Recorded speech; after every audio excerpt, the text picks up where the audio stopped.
Starting, what's the definition of a smile? A smile is formed primarily by flexing the muscles at the sides of the mouth. Basically, we can describe three basic types of smile.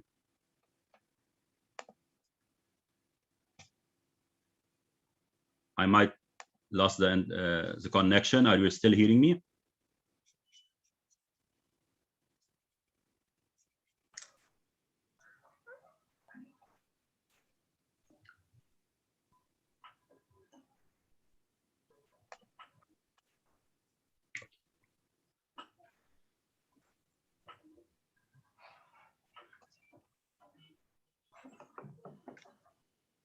Okay, so we can describe three basic types of smile.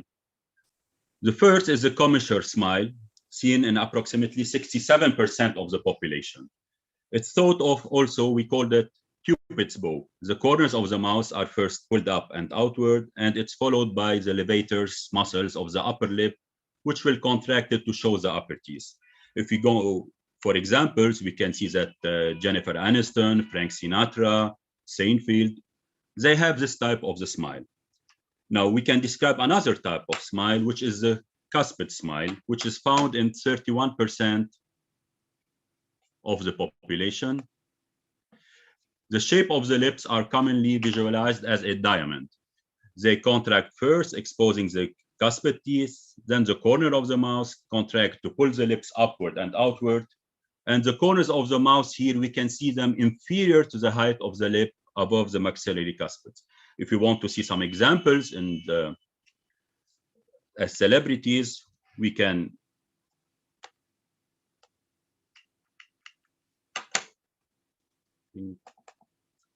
we can see Tom Cruise, Sharon Stone, Elvis Presley. We all put them in the category of the cuspid smile. The third type is the complex smile, which is actually very rare. It's found in 2% of the population. The shape of the lips are typically illustrated as two parallel chevrons. The upper and lower teeth will show concurrently. And the key characteristic of this smile is the strong muscular pull and retraction of the lower lip downward and back. We can see Marilyn Monroe, Oprah, Will Smith. They all show that type of a complex smile. From here, we can see the importance of the smile in everywhere, in the social life, within celebrities, and even in our daily life. And I just made like a small search over the Google. I put just smile and I put search. Look the results that I found. Around 3,410,000,000 result in just less than 0.76 seconds, just by putting the word smile. If I put the word teeth, around 363 million results found in 0.69 seconds. And if I combine both words, actually, teeth and smile, I can go to 327 million results. And here we can see the importance of the smile and the teeth that play a role, a very important role in our life. And you can see all kinds of celebrities, even putting braces, and how the smile, it can play a role in their life, actually, and even in their career. And just, I think maybe a lot of you show that ad, but it's really very self-explanatory. Just why is dentistry is very important and why teeth is very important. If you look to that picture, we can see that the third thing that hits our eyes is the missing tooth, even that also he has a missing eyebrow. But I think everybody here, and or most of us, they just noticed the missing tooth at the beginning, not noticing the missing eyebrow. And this gives us an idea about the importance of the smile and teeth in our life. If we go over the orthodontic and the dental literature, we can see that a lot of authors, they also spoke about the smile and tried to define it. For example, we can see Kokich, he spoke about 8 dental aesthetic discrepancies. I will not go really in details over them, just to have time to discuss other things like crown lengths, crown widths, incisor crown angulation, midline. Sabri also, who has faculty here with us at the American University of Beirut, also he wrote about the 8 components of a balanced smile, like lip line, smile arc, upper lip curvature, lateral negative space, smile symmetry. Others also, they spoke about the importance of the smile line. which is the smile line that connects the incisal edge of the maxillary anterior teeth, and which should follow also the lower lip. Other articles also in the literature, they also talk about the importance of the smile, the importance of different components, parameters like the maxillary anterior teeth showing, also the midlines, also some publications wrote by me and my colleagues here, also like the hypodivergency, for example, which is a factor that influences the amount of teeth shown during smile. Also, we made a study on the norms of soft labial tissues and their relationship with the hard tissue and the dental component. So as you see here, we have really a lot of components that really determine a appropriate and perfect smile. I made like a summary of this literature, and I came out with a small table that I used also to detect what kind of parameters we have and that can affect the smile. It can be based on facial, skeletal, dental-alveolar, and occlusal involvement. If you look, for example, just a quick look on the facial parameters here, we can see the lip line, smile arc, upper lip curvature, lip length, and lip musculature. The lip line can be high or low. It can be, the smile arc can be consonant or not, and the upper lip curvature also, it will determine the beauty of the smile, if it was a straight, upward or downward lip curvature, the lip length, which is very important on how much teeth we show, if it's a long or short lip, and the lip musculature, if we have hypermobility that contracts the lip musculature a lot, or hypomobility. And also we have the skeletal parameters, the jaw relationship, if you have a maxillary access, the mandible symmetry, the maxillary width, and then the alveolar parameters, which are very important, like the crown length and width. If you have crowding or spacing, if we have also the angulation and the torque, how the teeth look in the profile smile, the dental midline, and definitely the gingival components, which are very important.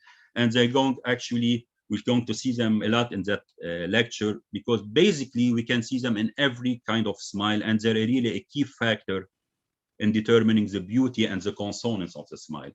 Other things like the occlusal parameters, like malocclusion type, we have an open bite, a deep bite, class 2, class 3 malocclusion, the occlusal plane and the cant of the occlusal plane, overjet, overbite, and the maxillary latellar spaces, which you also know them about the black corridor. So depending on how many parameters are involved in the smile, we can determine the complexity of the smile. It can be simple, going up to a complex case, and definitely with it, treatment and mechanics will change. I'll try just to make it simple, not to go in each category. I'll try to show some cases in different malocclusions and apply these parameters in these cases. In that way, you can see directly the clinical applications. You can be able to grasp what I'm saying. So if we start with some malocclusion with vertical discrepancies, if we start with a deep malocclusion, let's see that patient. He's a young patient, around 16 years old. We can see his malocclusion. He has a deep bite. He has crowding on upper, ectopic eruption of the canine on the palatal side, crowding in the lower as well, class 2, especially fully class 2 on the left side. And also, when he smiles, this is his panoramic and his lateral ceph. If we see his smile, actually, we can see that on the lateral smile, profile smile, the teeth show retroclined, and he doesn't show basically more than 50% of his teeth. So if you want to decompose that smile, and we'll put that here as a close-up, we see that the lip line here, actually it's a low lip line, and only 50% we have of this exposure. So if you want to think about a treatment plan and correction of that deep bite, if you want to open the bite by intruding the upper teeth, definitely it's not going to be a good option, because we'll not show any more teeth. So seeing the deep bite also with over extruded mandibular incisor will make us think that intruding the lower incisor might be a good option. And because he's not a growing patient, also we don't want to go and to interfere with his lower facial height and to have it more increased, since we don't have any more vertical growth. So basically, this is what we went with. And the patient here,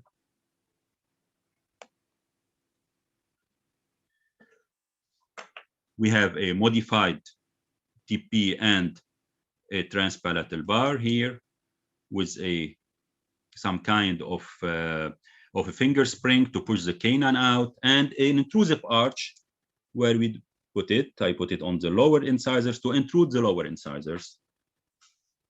And we can see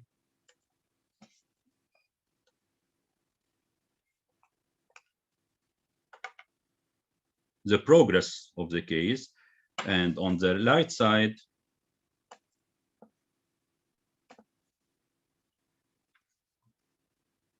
we can check the mini implant here also to correct the class 2 by distalizing the left side. Then closing loops on both sides to retract the upper incisors. And here's the case. Finished class 1 both sides, midlines on. And most importantly, if we want to look to the smile, which our main concern, we can see the patient even, he's still showing maybe a little bit more smile, but at least we didn't ruin his smile. We didn't intrude the upper incisors. And superimposition, we can see that mainly what was done, that intruding the lower incisors and not the upper incisors. This is a patient, 4 years follow-up. We still have a stable occlusion. If we go to another type, the same kind of patient, he has a class 2, division 2, full class 2 molar on both sides. But here's a patient, when he smiles, he shows full crown, full incisor crown with 3 millimeters of also of gingiva on the right side, 2 millimeters on the left side. So he has almost a gummy smile. So it's a different. Definitely, we have maybe the same malocclusion as the previous patients, but now we look at it as a treatment differently because we have different components here where we want to address it.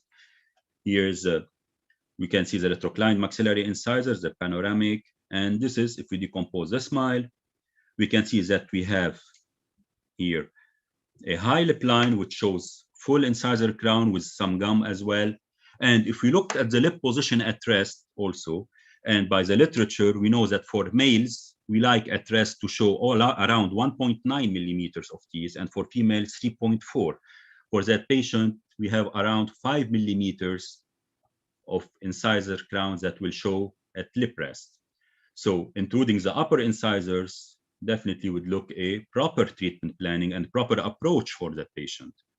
And this is actually what was done. We bonded sectional wires on posterior teeth, and I placed mini implant here. Now, I placed the mini implant here, if you look, between 4 and 5, first and second premolars, more anteriorly. It's not done haphazardly, it's done for a reason. Actually, if we consider the center of resistance of these sectional, because we put sectional segments, we can approximately locate them at that position where you see the blue dots. And if we apply a force here, the direction of the force will be above the center of resistance. Above the center of resistance will cause here a counterclockwise of this sector. And you can see clearly here how these two segments, they were rotated upward in front. And this is like a tip I like to give it, like to use segmental bonding, selective placement of mini implants to play on the modification of the directional forces and resultant moment. And that way we can control better how the teeth will move and how sectors and group of teeth will move. And here later on, after having what we wanted, like the counterclockwise of these segments, I put the mini implants in a backward position now, because now I wanted them for another purpose, which is the distalization and at the same time intrusion of anterior. And you can see here the power chain. You can see it here. And this power chain will act to intrude the anterior, which we needed because we have the anterior gummy smile. And this was our plan from the beginning, to intrude anterior segment. And this is what was done. Distalization at the same time. And here you can see the modification, how the progress of the deep bite correction from total deep bite, 100% of deep bite, and progressively how we corrected it by intruding the upper teeth. And this is the patient at the end of treatment, class 1 canine, molars, midlines on. And if we want to see his smile, we can see that the anterior gummy smile was resolved. This is the position of his teeth now. We can see clearly the correction of the deep bite. And basically what was done is distalization and intrusion of upper incisors. This is what we addressed from the beginning. If we go to another type of vertical discrepancy, which is the open bite malocclusion, we can see that patient, she presents with an anterior open bite from premolar to premolar. When we see her smile, she barely shows upper teeth, and definitely you can see that the smile line, the smile arch, even the symmetry of the smile are all here involved. We can see at the X-rays also the divergence of the two planes, mandibular and maxillary arches. And if we decompose her smile, we can see that the smile arc, where the edges of the maxillary incisors versus the lower lip are really not consonant. And by studies, we know that less attractiveness is associated with excessively flat smile arch. And this consonance of the smile is not present for that patient. If we look to her profile, we can see that she has proper height of the middle and the lower third, which are almost equal. And that's why she has a harmonious profile. And by a study done also here, me with Dr. Ghafari here at the American University of Beirut, we studied the chin throat anatomy and its normal relationship with patients who are going orthodontic surgery and growth modification. And we found that a line which intersects the neck throat, it should be for harmonious profiles within the middle of the mandible. It intersects the mandible in its middle. So that patient, we don't really want to go into surgery to change her profile. And definitely with mechanics that we're using, we don't want to extrude posterior teeth because that will cause opening of the bite, clockwise rotation of the mandible, which will worsen our case. So we should have a good control of the vertical. And at the same time, intrusion of molars also, if you want to use that mechanics to decrease the lower third, also it will not be a good option because we will have decrease of the lower third. And this is what we don't want because, as we said, we have good and harmonious profile. So what we thought that the good option here and the logic option is to extrude anterior teeth, which will improve the lip line. We don't change the profile of the patient. At the same time, will improve the different dental and gingival components of the smile. And this is what was done. We placed for that patient a Goshgarian TP bar, which is a TP bar with an acrylic bulb in the middle of the palate, which is distant around 5 millimeters from the palate. And it's done distant, so we'll have an effect from the tongue to control the vertical.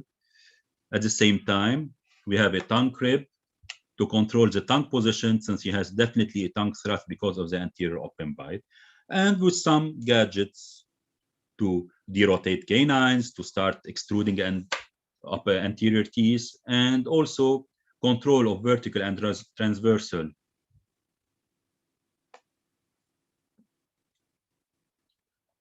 Dimensions is mandatory, definitely, to control and not to lose control of the vertical component in that patient.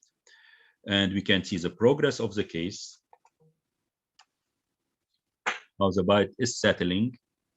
And this is the end result.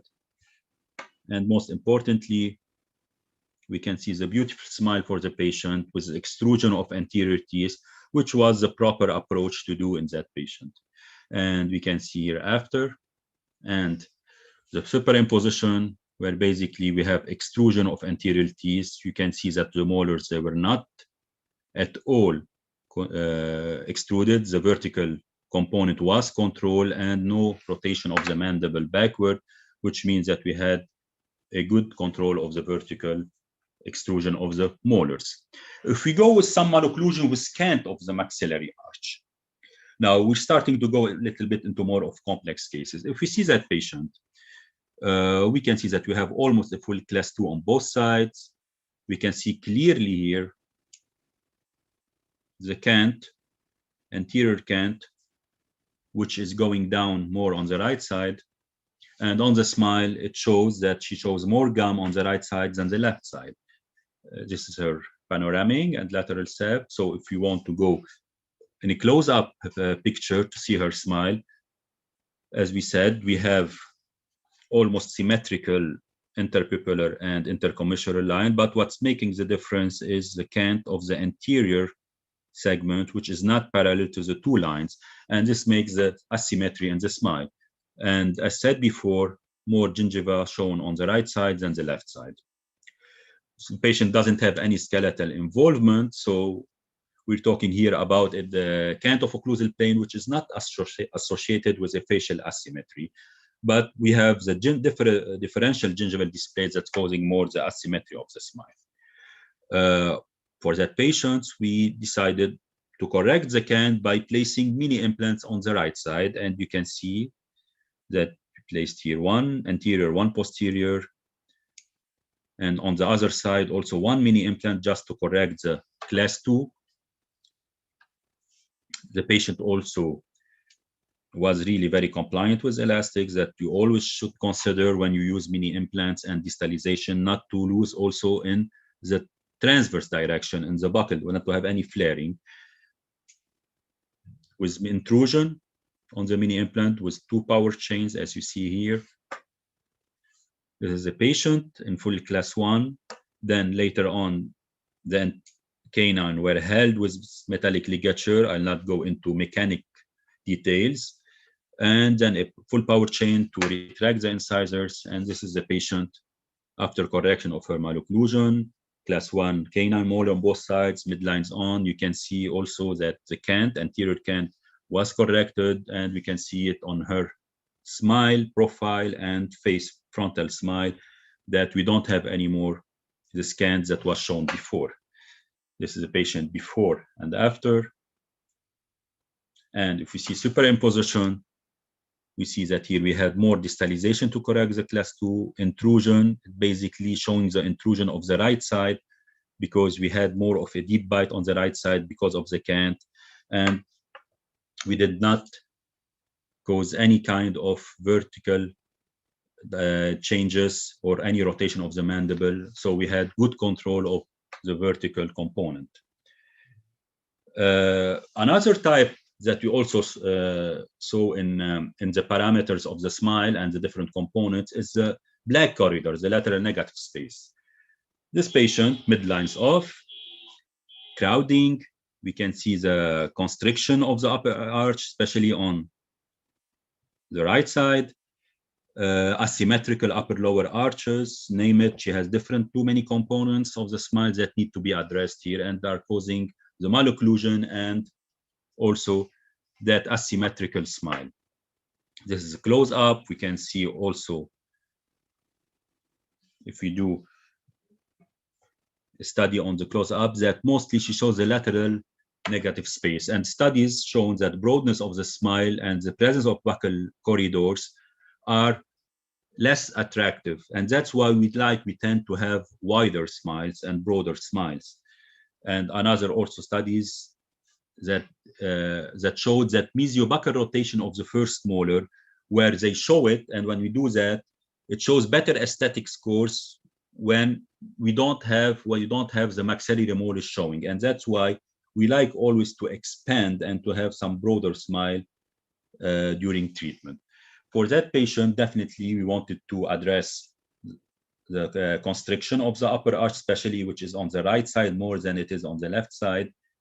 And that's why I used some kind of a modified appliance, which tend to have more expansion on the right side. And you can see it here, it has more of an anchorage on the left side to have more anchor. And in that way, we'll have more on the right side, the expansion will be expressed. A premolar was extracted in the lower arch and to constrict it and to correct the crowding, and at the same time to correct the midline, which is shifted to the left side with some elastics, some sliding mechanics. And this is the smile of the patient. And we can see here that anteriorly, actually, she shows some gum after we aligned. And when we want to correct here the class 2, I placed mini implant. But the idea here is that because she's showing anterior gingiva and we have an anterior gingival display, the kind of forces that we want to use here will be different. So if we see that basically the center of resistance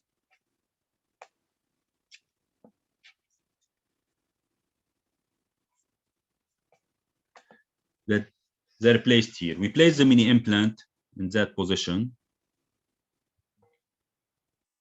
And if you want to pull directly from the mini implant to the canine to distalize, the direction of the forces will be under the center of resistance. And that will cause a clockwise rotation of the occlusal plane. And it will not be to the benefit of the patient because more gum will be showing anteriorly. And that's why we should think about a way to modify the direction of the forces and the resultant moment. And that's why we used what you see here, the power arms, to have more of a parallel force passing as much as possible through the center of resistance. And in that way, we can minimize as much as possible the anterior extrusion of the teeth, and which will follow also the gingival display.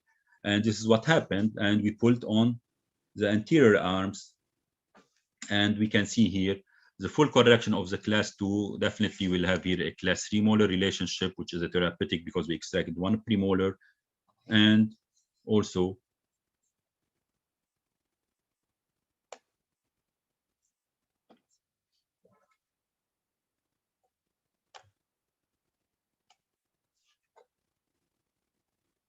the good components of the smile. No gingival display anteriorly, good width of the smile, a wide smile, and definitely the good lip line and the smile curvature also. This is a patient. X-rays, panoramic, good root parallelism, and good inclination of the anterior teeth.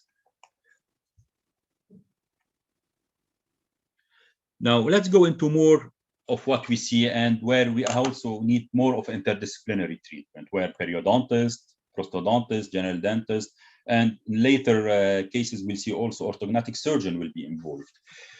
This is a patient, an adult patient with mutilated dentition and periodontal breakdown. You can see the crowns, the flared incisors, the spaces, and also associated with bad oral hygiene.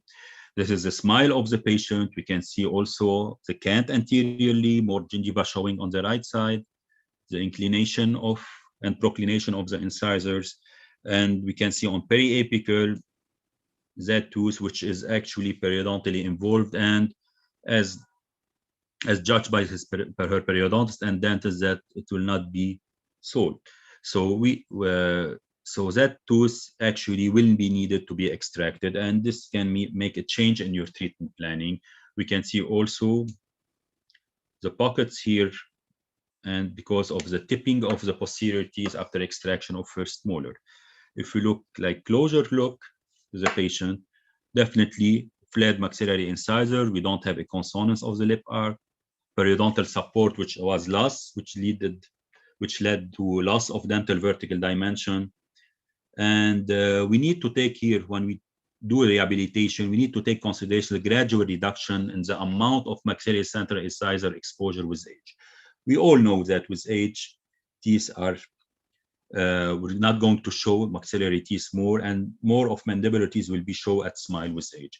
And in a study done, actually, they studied the mean tooth exposure in rest position. They saw that under 30, maxillary central incisor will show around 3.4 millimeters, or mandibular incisor will show 0.5. And you can see the progress with age, that the more we age, that the less of central incisor will be shown and more of mandibular incisor will be shown. So the treatment plan was definitely to reconsider the posterior rehabilitation of the vertical dimension, taking back the maxillary and mandibular incisor retroclination, and to close spaces and to correct as much as possible the periodontal problem to at least give the patient a chance for a better prognosis in the future. Spaces were closed, and we can see here the use of mini implant to intrude what was extruded because of we don't have antagonists here. The premolar was extruded more, so We did some intrusion for correction and space closure of the lower of the extracted sixes, midlines on, and we can see the improvement in the smile of the patient. And definitely we took into consideration the aging effect here and showing more anterior teeth when she smiles. This is the patient before after with full class 1 canine, premolar and midlines on. And if we look to superimposition, we can see the profile change here, specifically how the teeth were retracted and the lips were followed, and also it improved her lip profile. If we go another, also the malocclusion, also where we have a periodontal involvement and mutilated dentition. If we look to that patient, smile profile, and we see really it's a mess. Lot of crowns, periodontal problems, gummy smile, you can see the gingival levels, and also the involvement of skeletal problem with a retrognatic mandible, and this gives his class 2 profile and convexity of his profile. The prognosis of the upper central incisors, actually it was very, very poor, and definitely they're going to be extracted, the anterior, because of the root resorption on the roots, and also we can see the kind of crowns and the kind of screw posts that were put in that patient, for that patient. Definitely the option here was a surgical option to advance the mandible and impaction for the maxilla to resolve the gummy smile. But before doing that, if you look to the patient, if you want to go directly here with the surgery, we'll have a limitation for the surgeons, how much he will going to intrude. If you're going to intrude to correct the level of the gummy smile posteriorly, definitely he will hide the incisors here. And later on, even with reconstruction, prosto and perio, they will never be able to give the exact gingival level because already it was compromised from the beginning. So the sizes of the teeth, maybe we can do some prosto works, a good lab, a good prostodontist will give a good job. But if we have a limitation on gingival level, definitely everything will be compromised. So we need definitely to extract the incisors, but what will occur if extraction of these incisors was performed prior to surgery? If we go a little bit over the literature, we know definitely that as basic anatomy of the teeth that we all studied during our dental school, that the blood supply for the teeth is secured by periosteum, cancellous bone, periodontal membrane, and if we extract, we're losing the periodontium, we're losing the blood supply, so quickly we'll have bundle resorption of the bone, collapse of the alveolar. That's what we see with patients who have denture, with adult patients, symbiotype, less blood supply, and that's why maybe later on will not be to compensate for the loss and the recession. So studies also were done that studied the extraction, post-extraction bone resorption, and they found that 20% of crestal height was lost in 30 to 90 days, 23% in 6 months, and 34%, in 5 years after we do the extraction. If we tried actually to resolve that problem and prevent it by, for example, they tried to put immediate implant placement, and actually also by different studies, they showed that implant placement failed to preserve the hard tissue dimension of the ridge following tooth extraction. They tried also immediate placement, and they took some provisional crowns directly, but still they found that we had a buccal recession, which can vary from 0.25 millimeters to more than 0.55 millimeters, depending definitely on the periodontal procedures that was done. So even when we have interference with the perio procedure, also we couldn't really prevent loss of that recession, and we still have it. And definitely in the anterior segment, which is the aesthetic part, it's not going to be really very pleasant to the patient to keep like a recession anteriorly. So in ortho, actually, definitely you all know that we can have the option of doing the forced eruption and extrusion of teeth to preserve some dimension, some vertical dimension of the alveolar ridge. And also by studies done by different authors, and it showed that it was really a valid way to extrude the tooth and to bring bone with it. In that way, we can actually naturally induce bone formation. If you want to go like the protocol that's really done, this protocol actually I use. We can have different protocols, but it doesn't make much a difference. The basic steps are the same. It might make a difference within the mechanics, within maybe the way of applying the force, or even the amount of force, or the time of appointments where the patient will be seen. First, definitely, we need to make sure that it's a hopeless tooth and we have a defect. We should do a root canal therapy for the tooth that is involved, because later on he might have some sensitivity on it, because we start grinding from the tooth. Periodontal therapy, cleaning and scaleless. We cannot move teeth within a poor oral hygiene, or where we have some kind of inflammation. Then the orthodontic treatment will be placing the appliances and extruding. 2 weeks interval, which I see the patients and I monitor it, and I activate every time extrusion of 0.5 millimeters, and to allow slow extrusion, and by that bringing the bone with it. And definitely on each appointment we'll need to grind the tooth. So let's see an example. Here we have a hopeless tooth. We bonded a differential level bonding of the bracket, so we allow more extrusion. Then later on, we can see here that we started to put step downs on the lateral incisor here to have more extrusion. The tooth was extruded, and you can see the gingival level that was leveled with the adjacent teeth. After that, we have 3 months of stabilization to really preserve the bone in that position, and then extraction of the tooth, and later on implant placement. So going back to our patient, we have here the 2 incisors. So if we want to apply the concept that we already spoke about, we need to extrude these 2 central incisors.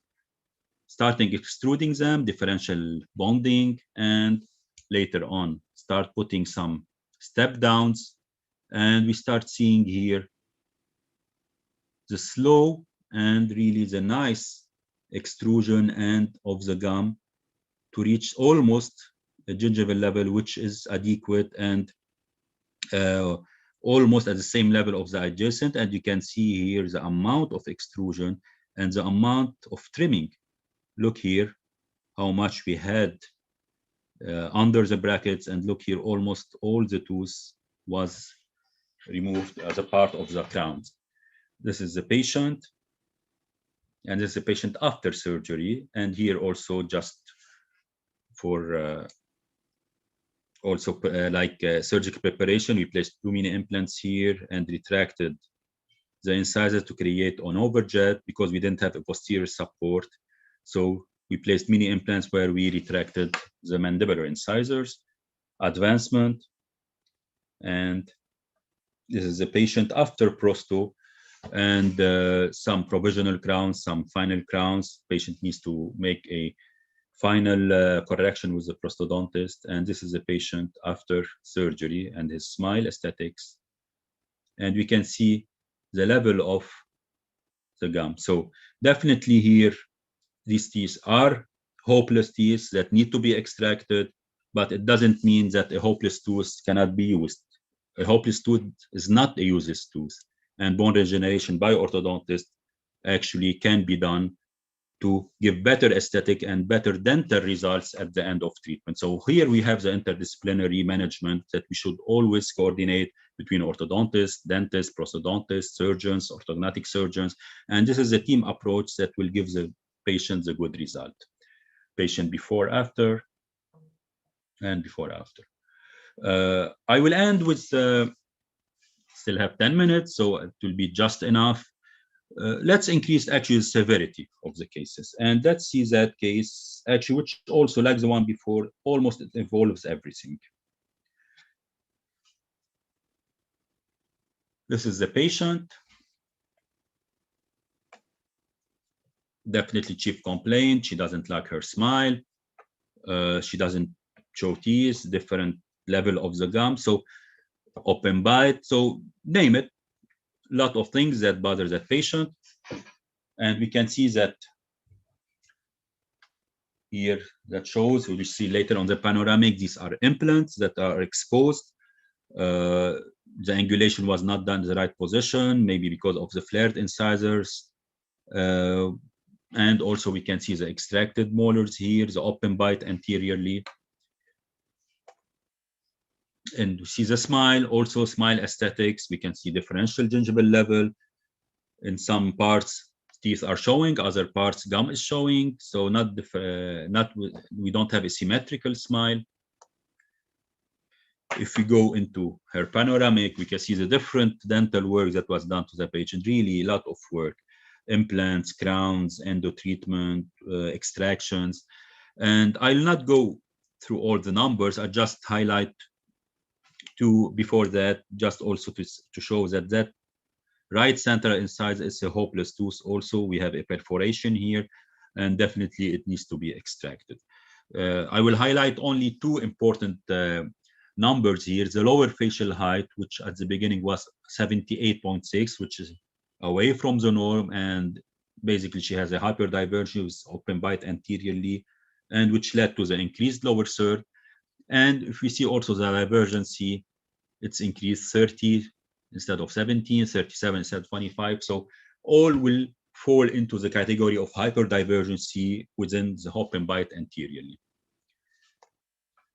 And these are the numbers that I showed, highlighted. So if you see the smile of the patient, first let's see different components from the table. If you still remember that I showed in the first couple of slides, within that table we have the dental and gingival components of a smile. So if we take the gingival smiles here, gingival margins, nothing is at the level. We don't have, usually we say the high, low, high, which means that the lateral are a little bit higher than the central, which are at the same level, the gingival level than the canine.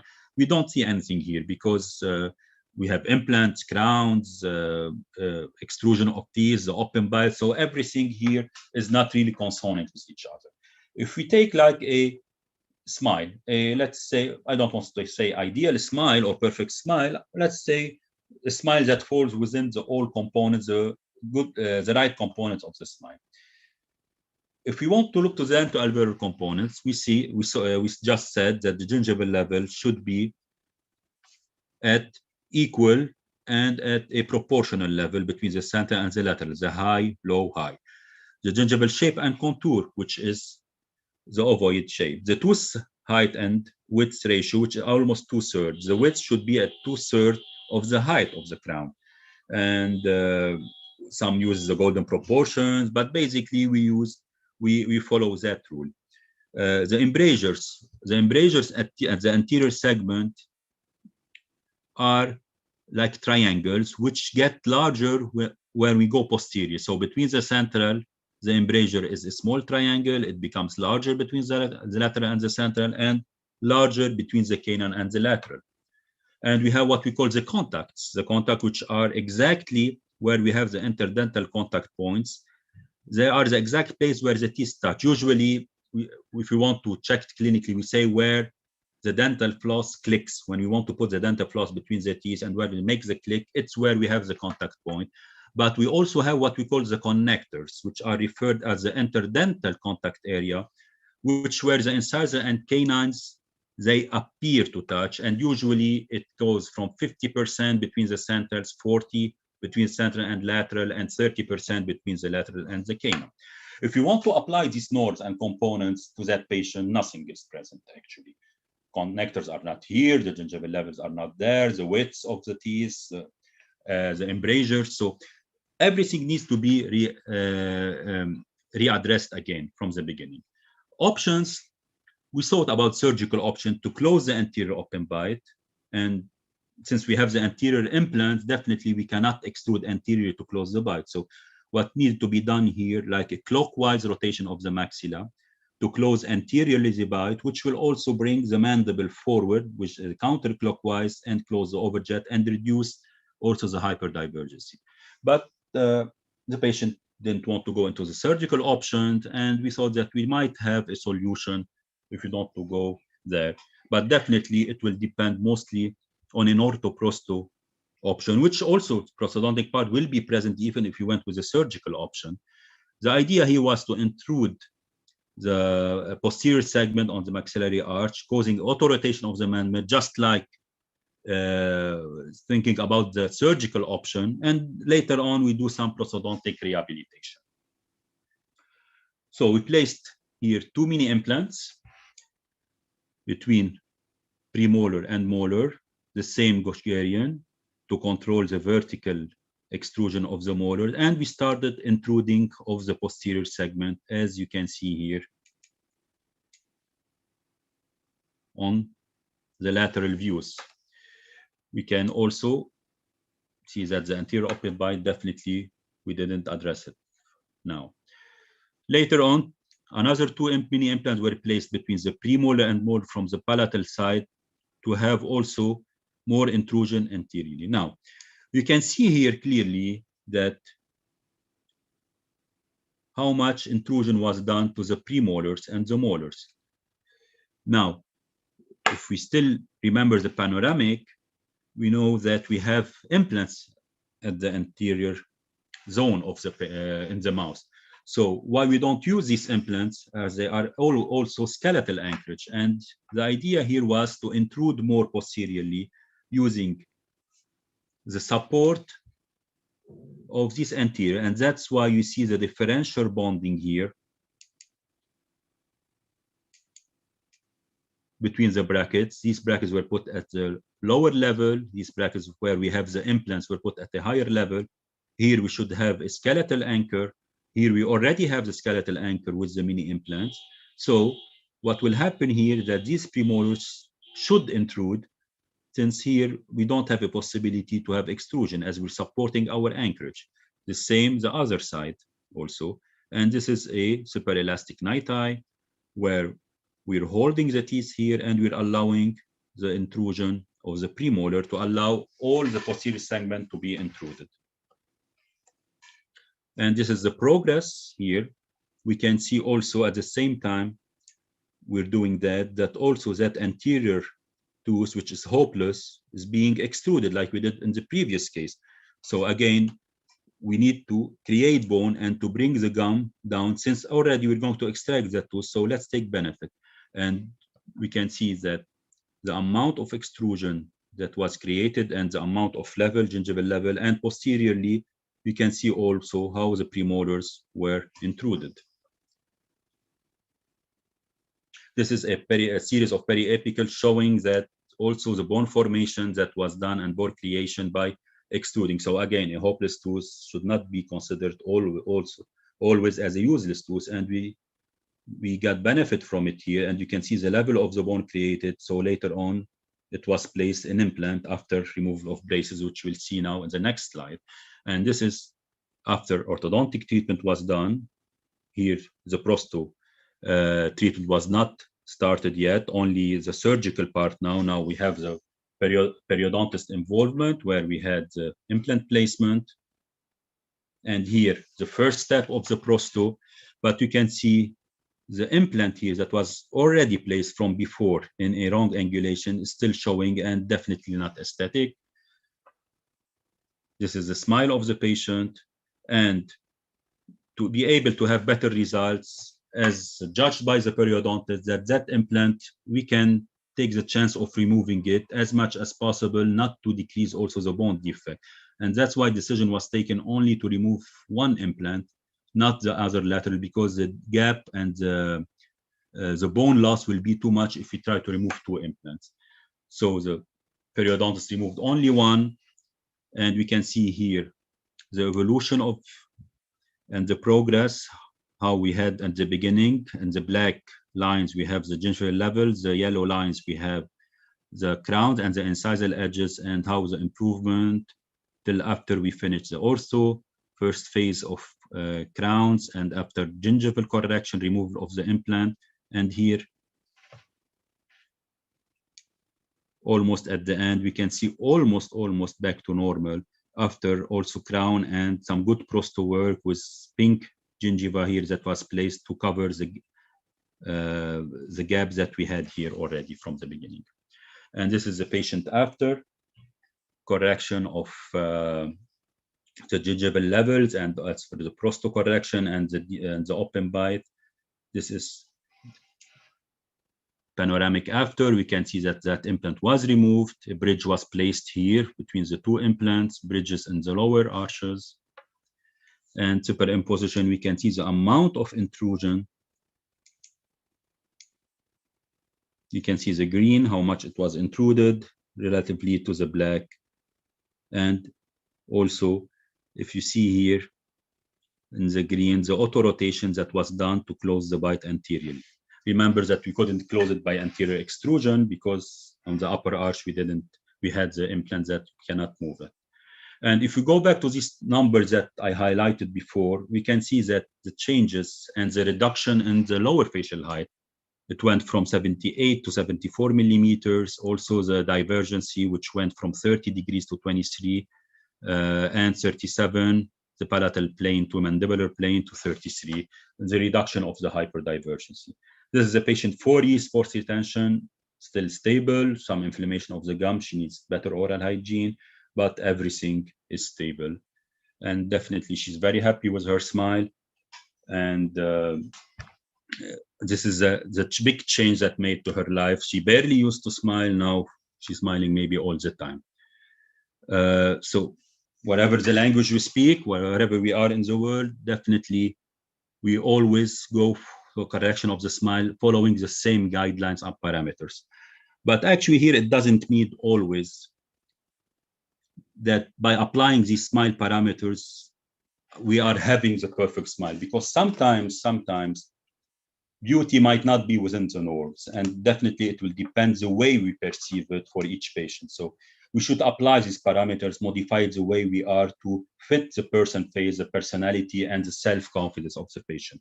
And that reminded me, actually, I will end by this slide, almost done, by a picture sent by a friend of mine, Dr. Fadi Dahboul, a very good friend.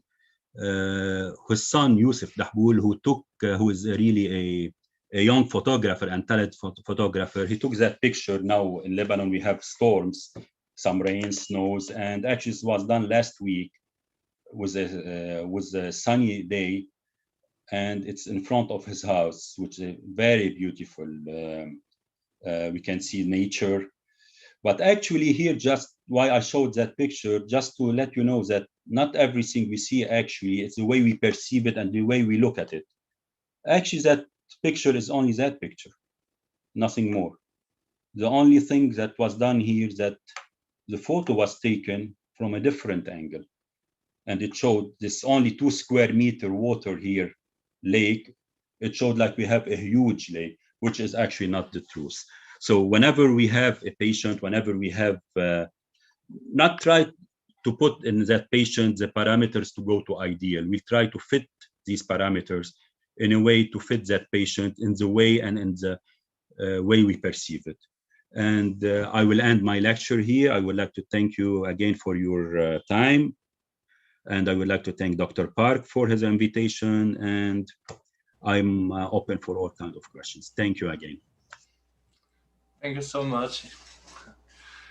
It was a great time to learn about smile aesthetics. Professor Ramzi Haddad, thank you so much. And now, if you don't mind, we have a time for question and answer for 5 to 10 minutes. And sure. I correct the question from the chat box of Zoom from the members. And I believe the panelists have questions in regard to the lecture. Okay, Professor Kijang. Okay, thank you for showing us the excellent cases. I felt that the finishing was really great. So in the case of deep bite patients, what is the retention method that you recommend? Do you use a method such as adding an anterior bite plate on the removable retainer or something else? Exactly. I go definitely with fixed retainers, upper, lower, if the bite allows me to go with upper fixed retainer, and the bite plate with an anterior, a Holy retainer with an anterior bite plate to be worn at night. Yes, definitely.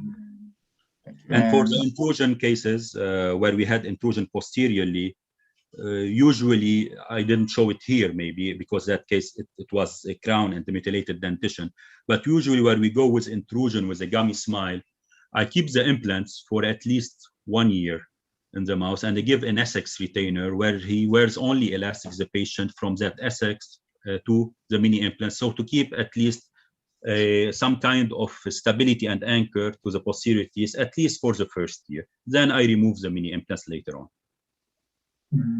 Thank you. And another question is, you showed us a segmental wire technique for molar distalization, and you installed mini implants between first bicuspid and second bicuspid. I was wondering if there is any advantages then to installation between second bicuspid and first molar. How about your? Thank you. Actually, yes, it was done on purpose first to be placed between first premolar, first bicuspid, and second bicuspid, just because I did a segmental bonding for the braces. So I shifted my center of resistance of the full arch more posteriorly towards the premolar and between premolar and molar. So if I want to place my mini implant, I will go back maybe.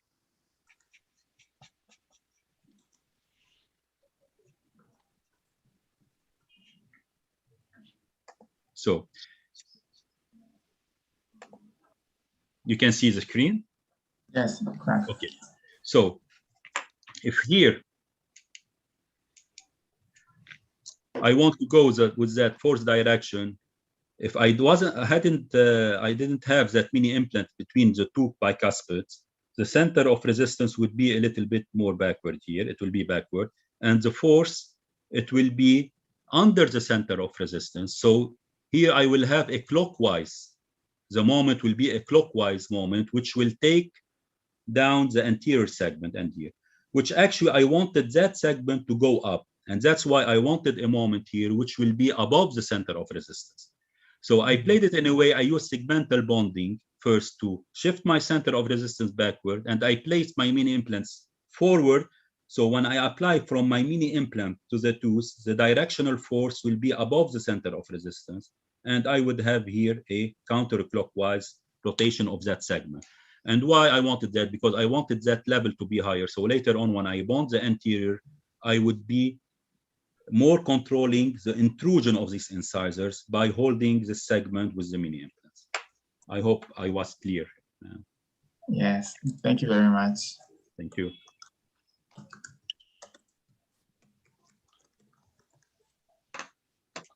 Dr. Chang, I can't hear you. Please check your audio.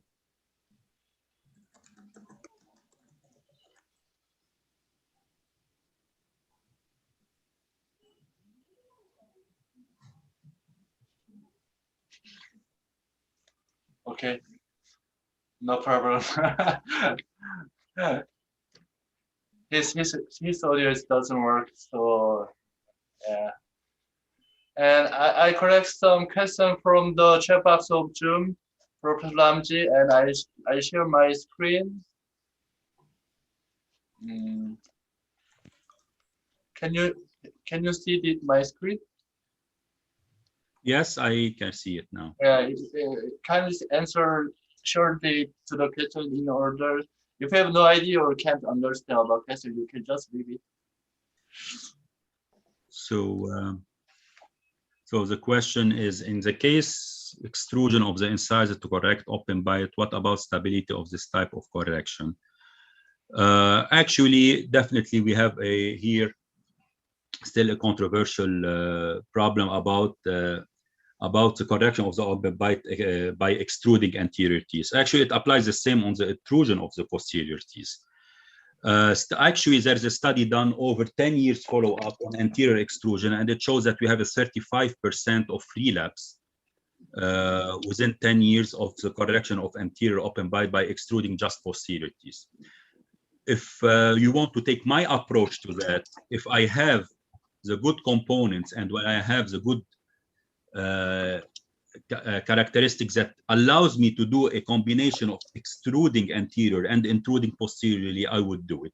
So basically for anterior open bite, I would definitely try an intrusion of molars, and definitely at the same time, you cannot escape a little bit of extrusion of anterior. So no studies yet on that combination, but I think by reducing the amount anteriorly extrusion and posterior by intrusion, I think you'll minimize the risk of relapse as well. Okay. There's another question. I didn't catch the difference of mechanics of two cases with studs without power arms when it causes clockwise rotation and when anti-clockwise of anteriors. Okay, I think it's for the case where we have a expansion. I think this is the question. The arms were placed in a way also when I wanted to apply the power chain from the mini implant or any force. It doesn't have to be a power chain, it can be a coil. If I want to apply this force from the mini implant to the arm, I'm just shifting also, as I said before a little bit, shifting the direction of force.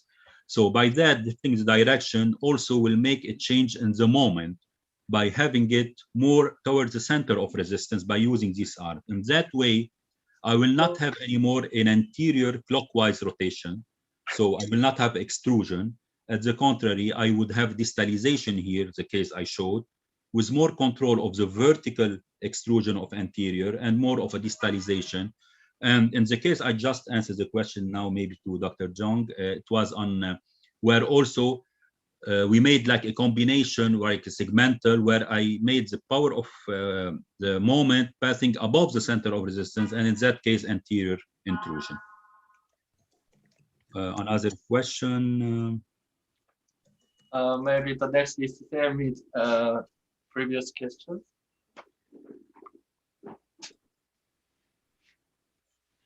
Can you explain more about correcting the class 2 by mini screws?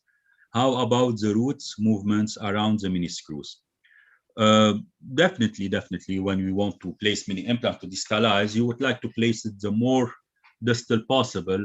If I want to place it, for example, between first premolar and first molar, I would definitely place it as close as possible to the molar. So I would have more leeway of distalization of the premolars. Now, if you have a huge amount of class 2 correction, 5 millimeters and above, you'll need to replace your mini implant, definitely. Now, we have the choice of putting the palatal mini implant, where sometimes we can place it more at a vertical direction and will not have interference with the root movement. This is an option. I'm doing it frequently now lately, but it depends also on the amount of distalization. If I see that I really don't have a lot of distalization to be done, I'm still putting it between 5 and 6, trying to put it as much closer to the molar to allow more distalization of the premolars. For the last case, does tooth 11 have infection? If the hopeless tooth have infection or root fracture, can we extrude it? Thank you. No, definitely, we cannot extrude, and that's what I said in the protocol followed, that first of all, we need to do a root canal, we need to do cleaning, we need to make sure that we don't have infection, and when we try to extrude it. In the last case, it was a hopeless tooth, but we didn't have infection on it, but it was a tooth that needed to be extracted because we had a perforation, and whenever we want to try to remove that screw post, the tooth will be fractured. So definitely we will not do any kind of extrusion or even any ortho movement, not only extrusion, if you don't have a good control of the hygiene of the patient. This is a series of questions, Dr. Park, that I have in front of me. I don't know if you have more. Oh, that was all the questions I prepared today from the members. And now we will wrap up the webinar if there are no further questions. And okay, thank you everyone for your support. WebCeph X have prepared a film as a sign of gratitude. This is of appreciation. We're really impressed by your effort to share your valuable knowledge in the world. Yeah. Dr. Ramzi Haddad, do you have something to say to the attendees before ending? There are almost 200 members attended this webinar from all over the world through the Zoom and Facebook group and YouTube? First, I want to thank them for the times I spent in attending this lecture. And second, I would like to commend you on this really great organization, this great platform that you created to help, first of all, definitely student residents all over the world. It was dental students, orthodontists, orthodontic surgeon, and the great lectures you're bringing, and let me say, the word of science that you're spreading over that platform. Thank you for all the attendees, and also thank you for the participants, and also with the questions with you. And it's really was a pleasure being hosted by you, Dr. Park. You're a gentleman, and it was really a good organization. And I wish I will be also participating in other seminars with you. Thank you very much. Thank you so much. Thank you so much, Doctor. Thank you. Doctor. Yeah, we will end today's webinar at this point. It was a meaningful time for us and the members. Thank you everyone for attending today, and special thanks to Dr. Haddad, our speaker, our heroes. Hope everyone stays safe and healthy until we meet in our next webinar. Goodbye. Thank you very much. Bye-bye. Thank you. Have a nice evening.